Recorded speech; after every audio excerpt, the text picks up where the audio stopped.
நம்ம வாங்க ஃப்ரெண்ட்ஸ், இங்கே நம்ம என்ன பார்க்க போகிறோம்னா நம்ம பசங்களாம் நெட்டு செஞ்சுருக்காங்க. அது எப்படி இருக்கு பார்ப்போம். வாங்க குவாலிட்டி செக் பண்ணுவோம். வாங்க இங்கே வாங்க ஃப்ரெண்ட்ஸ்.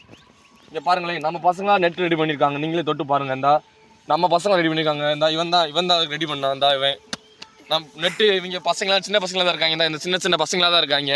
இவங்களால முடிஞ்சு இவங்களாம் நெட் தயார் பண்ணியிருக்காங்க ஃப்ரெண்ட்ஸ். பாருங்க, குச்சியை பாருங்கள். இந்த நூல் நமக்கு நூல் கட்டுவோம்ல, பூ கட்டுற நூல், இல்லாட்டி இந்த புல் கட்டுறோம்ல, புல்லுக்கட்டில் தயாரிக்கிற நூலை வச்சு இங்கே செஞ்சுருக்காங்க ஃப்ரெண்ட்ஸ். அப்படியே பாருங்கள், நெசா வள மாதிரி இருக்கும். இது மட்டும் அங்கே எங்கிட்ட கிடச்சிருக்கு இவங்களுக்கு. இது கொடி கட்டுவோம்ல, கொடி, அந்த கொடியோட கயிறு. இதில் இவங்களாம் நூல் கட்டி இங்கே பாருங்க போட்டு பார்த்துங்க, நல்லா தயாரிப்புங்க. இதுக்கு சப்போர்ட் பண்ணுங்க இவங்களுக்கு. இங்கே பாருங்க, அப்படி இந்த பக்கம் வாங்க. இந்த குச்சி பாருங்கள் ஃப்ரெண்ட்ஸ், இதே ஒரு குச்சி கட்டு வச்சுருக்காங்க. இந்த கொடி கட்டுறது, கொடியெல்லாம் தெரியும் பாருங்கள். அப்படி கொடி தெரியுது. கொடியே காமிடா, கொடி தெரியுது. அதில் இருந்தால் நூல் போட்டு தச்சுருக்காங்க. இங்கே பாருங்கள், தச்சுருக்காங்க. இதை பாருங்கள், அப்படியே நூல் வள மாதிரி இருக்கும் பாருங்கள். அப்படி உண்மையாகவே இருக்கும்.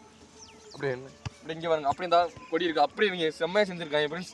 அப்படியே கிரவுண்டை பாருங்கள், கிரவுண்டுக்கு அப்படியே நூல் கட்டியிருக்காங்க. இந்த வாலிபால் இவன் வாங்கிட்டு வந்திருக்காங்க. இவன் தான் இந்த ஐடியா கொடுத்தது. நல்ல பையன், விளையாடுவான், நல்லா வாலிபால் விளையாடுறான். இது இந்த பந்தயம் ஒன்று. இந்த பக்கம் அப்படியே இந்த பக்கம் கயிறால் நூலாக கட்டி வச்சுருக்காங்க ஃப்ரெண்ட்ஸ். அப்படி நூலாக கட்டி வச்சுருக்காங்க ஃப்ரெண்ட்ஸ். அப்படியே பாருங்கண்டா, இது அப்படியே கட்டியிருக்காங்க இவங்க. பாக்ஸ் போட்டு நல்லா செஞ்சுருக்காங்க. அது இவங்க தயார் பண்ண ஃப்ரெண்ட்ஸ். இதுக்கு ஒரு வாழ்த்து தெரிவிக்கணும்னா சப்போர்ட் பண்ணுங்கள், கமெண்ட் பண்ணுங்கள். இதே மாதிரி நிறைய வீடியோ தேடி வரும். கட் பண்ணிக்க.